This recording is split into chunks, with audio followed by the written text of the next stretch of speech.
Sumainyo ang Panginoon. At sumaiyo rin. Ang mabuting balita ng Panginoon ayon kay San Marcos. Papuri sa iyo, Panginoon.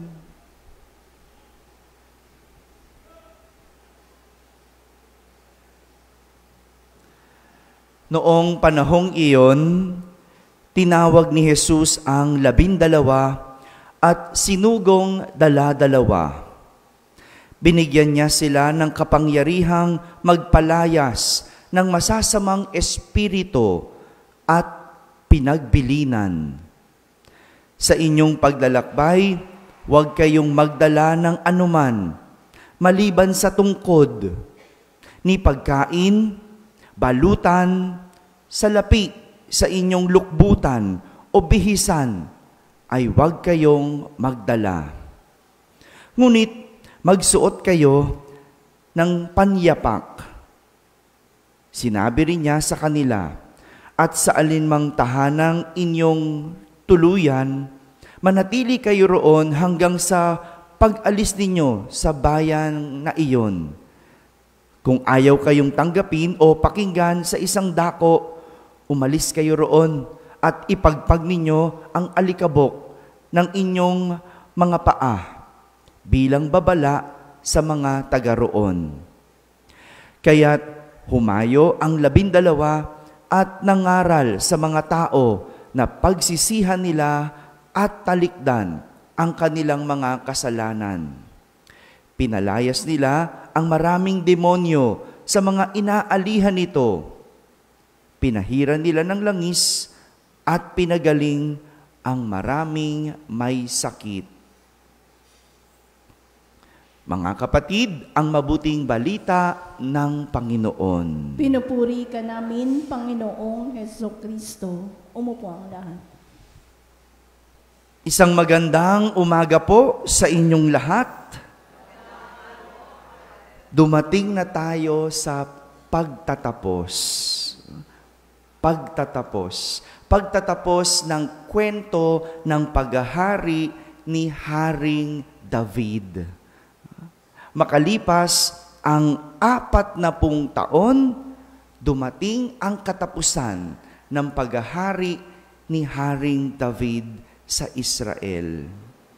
Kaya naman, narinig natin sa ating unang pagbasa, si Haring David ay nagbibilin sa kanyang anak na si Solomon na siyang papalit o hahalili sa kanya bilang hari. Binibilinan niya ang kanyang anak kung paano paghaharian ang buong Israel. Kaya sa pagpapasa ni Haring David ng kanyang kapangyarihan, siya ay nagbilin, naghuling habilin. Sabi niya sa kanyang anak, magpakatatag at magpakalalaki. Malalim yun. Magpakatatag at magpakalalaki. At ang bilin niya sa kanyang anak, tuparin ang tungkulin sa Panginoon at mamuhay ayon sa kanyang kalooban. Sabi pa ng ama, sundin ang mga batas, utos, hatol, at tuntunin ayon sa nasusulat sa kasulatan ni Moises. Dagdag pa niya, sa gayon, magtatagumpay siya sa lahat ng gawain at tutuparin ng Panginoon ang pinangako niya na hindi mapapatid ang kanyang lahi. Kung babalikan po natin ang 40 taong panunungkulan ni Haring David sa Israel, naging makulay ito sapagkat magkakahalong tagumpay at kasawian ang kanyang naranasan.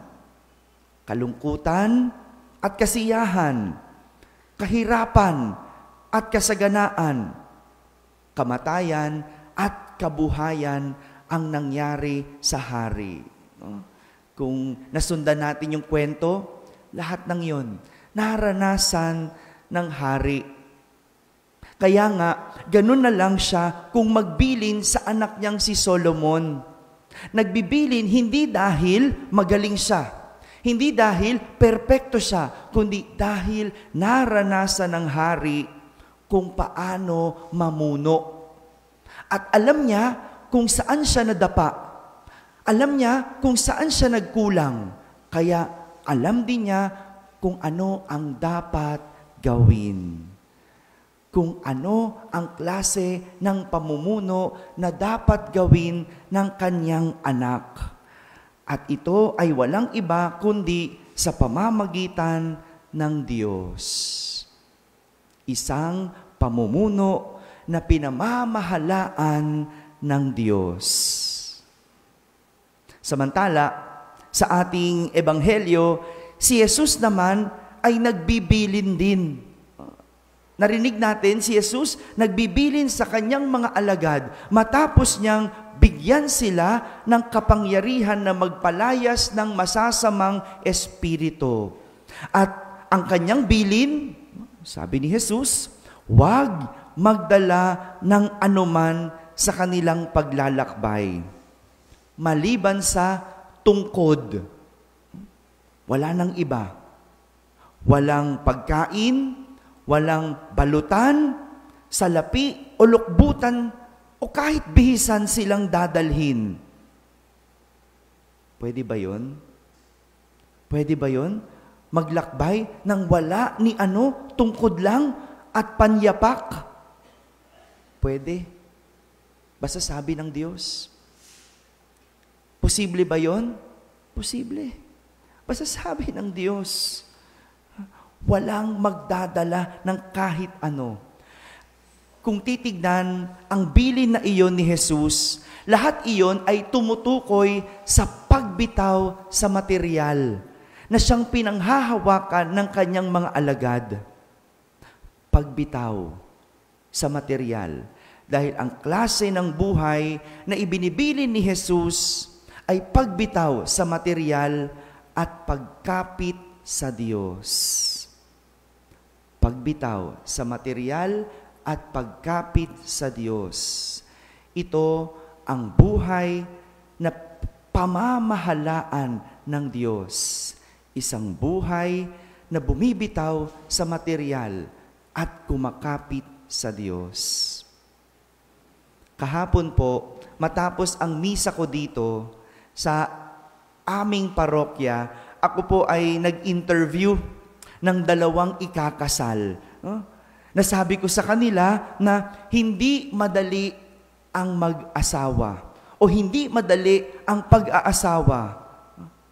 Hindi po dahil nakapangasawa na ako, ha?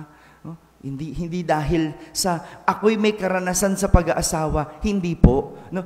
Kundi dahil sa dami ng nakausap kong mag-asawang may problema, sa dami ng beses na kami mga pare ang nilalapitan kapag may problema, alam ko na madalas kung ano ang nagiging problema. Kapag tinanong mo na ang mag-asawa, matapos magsumbong, isa lang tatanong mo, nagsisimba po ba kayo mag-asawa? Yan. Sa lahat ng problemang yan, kapag tinanong mo ng mag-asawa, nagsisimba po ba? Diyan, laging nahuhulog. Diyan, laging nagkakaproblema. Kaya nga, nasabi ko doon sa mag-aasawa, wag na wag kalilimutan ang Diyos sa kanilang pagsasama. Yun lang ang bilin ko. Kasi madalas, kapag nag-asawa na, nakakalimutan na ang Diyos. Dahil sa dami ng pinagkakaabalahan. Totoo naman, di ba? Pag nag-asawa ka na, hanap buhay. Pagpapalaki ng mga anak, ang tuon. Wala pa dyan. Siyempre, yung kung ano-ano at mga araw-araw na pinagkakaabalahan. Pero ang sabi ko sa kanila, kapag marami ang pinagkakaabalahan, pag mas nagiging abala sa buhay, mas lalong magbigay ng mahabang panahon sa Diyos. dahil mas lalong kailangan nila ng tulong sa Diyos. Ganyan ang pamahalaan, ang buhay pag-aasawa. Kasama ang Diyos. Hindi lang babae ang nagsisimba. Dapat pati lalaki. Mag-asawa. At pag may anak, buong pamilya. Dahil isa lang ang hindi magsimba, sigurado magkakaproblema. Mga kapatid, sa anumang larangan ng pamamahala, larangan ng pamilya, relasyon, trabaho, pag-aaral, maging pang-araw-araw nating buhay. Kapag sasama ang Diyos o kapag isasama ang Diyos, kahit mahirap, sa huli, ang lahat sigurado magiging maayos. Amen? Amen.